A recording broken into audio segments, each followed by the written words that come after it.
Bonsoir à vous Stéphane Ravier. Bonsoir. Sénateur RN de Marseille. Vous êtes un soutien de la campagne de Thierry Mariani, tête de liste du Rassemblement national à ces élections régionales en région sud de Provence-Alpes-Côte d'Azur.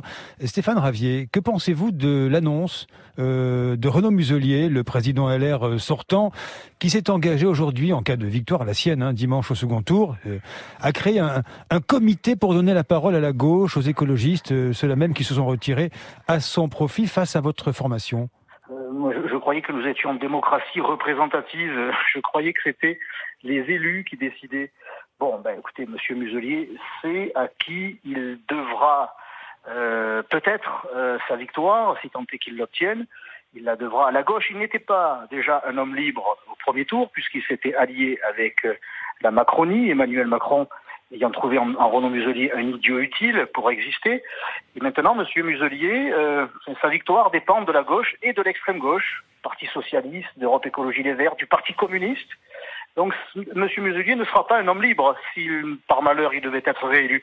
C'est ça que les habitants de Provence-Alpes-Côte d'Azur doivent savoir, c'est que M. Muselier n'aura pas les capacités, les libertés pour appliquer le programme qu'il a présenté au cours de cette campagne. Seul Thierry Mariani pourra, lui, appliquer le programme présenté. Mais Stéphane Ravier, avec cette proposition de Renaud Muselier, on a bien compris, les tendances concernées vont se réunir à la région avant chaque séance plénière du conseil régional. Ils auront droit à faire des délibérations, des vœux, des motions.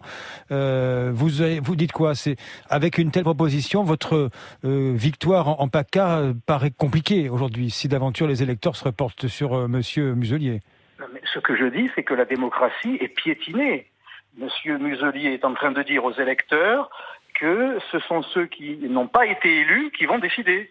Ce sont ceux qui n'ont pas participé au deuxième tour qui vont décider.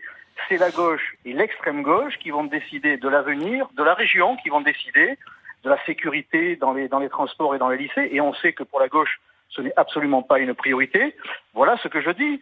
Monsieur Muselier s'en remet à la gauche et il nous fait savoir que son programme est d'ores et déjà jeté à la poubelle. C'est ça la réalité. Donc, si l'on veut que la démocratie s'exprime, et dimanche, et qu'il y ait une expression démocratique ensuite, c'est-à-dire que les élus décident, parce que ce sont les représentants du peuple, il n'y a que Thierry Mariani qui assurera cet esprit démocratique. Vous avez entendu l'appel de Bernard Tapie, donc à voter Muselier pour l'ancien ministre de la Ville, ancien patron de l'OM, Thierry Mariani, donc que vous soutenez, Stéphane Ravier. Ce n'est pas le RN, mais le FN, et on ne peut pas voter pour le FN. Que répondez-vous à Bernard Tapie?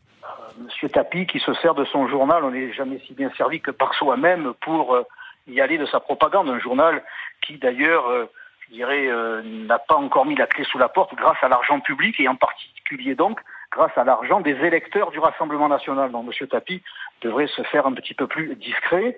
Ça n'engage que lui qui écoute encore Bernard Tapie. Il fait partie du passé politique à Marseille. C'est un ancien, c'est un ancien qui, grâce à son journal, essaie de peser encore. Mais les habitants de Provence-Alpes-Côte d'Azur, les Marseillais en particulier, savent très bien que la réalité, qui est celle de leur quotidien, justifie que le vote, qui doit être massif dimanche prochain, se porte sur Thierry Mariani. Justement, comment expliquer, Stéphane Ravier, que vos électeurs RN soient restés à la maison? Marine Le Pen les a d'ailleurs engueulés dimanche soir. C'est un peu bizarre comme séquence, Disons qu'elle les a un petit peu mobilisés. Elle leur a rappelé le ton était dur quand même, que le vote est un droit, mais c'est aussi un devoir. Mais vous savez, il faut aussi les comprendre, ces électeurs qui depuis des années vont voter au premier et au deuxième tour et subissent non pas un front républicain, mais un front antidémocratique.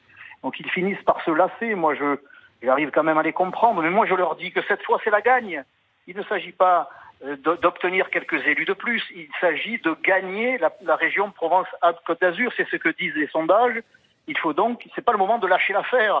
C'est le moment de se mobiliser, car là, leur vote va compter, il va peser pour la victoire. Vous diriez que le RN est devenu, lui aussi, on disait souvent vos électeurs sont très mobilisés plus que les autres, apparemment non. Lui aussi devenu un parti abstentionniste. Est-ce qu'il ne fait plus rêver?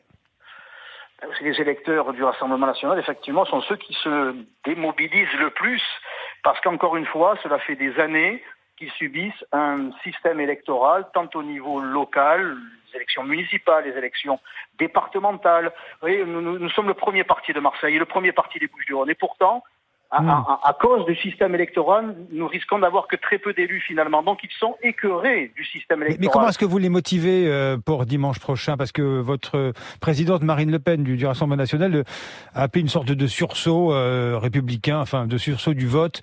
Mais comment ça marche ça techniquement? Je leur dis simplement que l'abstention, c'est permettre à ceux qui sont en place d'y rester.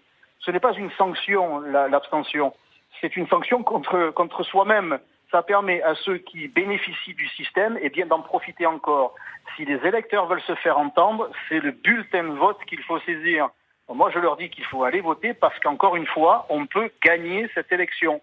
Et on va la gagner grâce à la mobilisation des électeurs du Rassemblement national. Au fond, vous partagez le point de vue du président de la République, Emmanuel Macron, qui a ouvert le Conseil des ministres en indiquant que l'abstention record constituait une alerte démocratique à laquelle il fallait répondre. Oui, Monsieur Macron, le président de la République, ne fait que constater ce qu'il a contribué à créer. Je vous rappelle l'épisode des Gilets jaunes, les vrais, les sincères, pas les casseurs d'extrême gauche qui vont peut-être voter pour Monsieur Muselier le dimanche prochain. Eh bien, les vrais Gilets jaunes qui ont demandé à Emmanuel Macron d'être entendu, de mettre en place le référendum d'initiative citoyenne, de mettre de la proportionnelle, eh bien, ils ont été méprisés. Cela a contribué, bien sûr, à éloigner une partie de l'électorat des urnes. Donc si M. Macron était cohérent, eh bien, il aurait communiqué avant ce premier tour, il aurait mobilisé les citoyens français, il les aurait sensibilisés sur l'importance des élections régionales. Mais il a fait preuve d'un mutisme, je dirais, stratégique mais ça ne l'a pas empêché de subir une véritable déroute à tous les niveaux. Parce que s'il y a un mouvement qui a pris une véritable fessée électorale, c'est bien La République En Marche.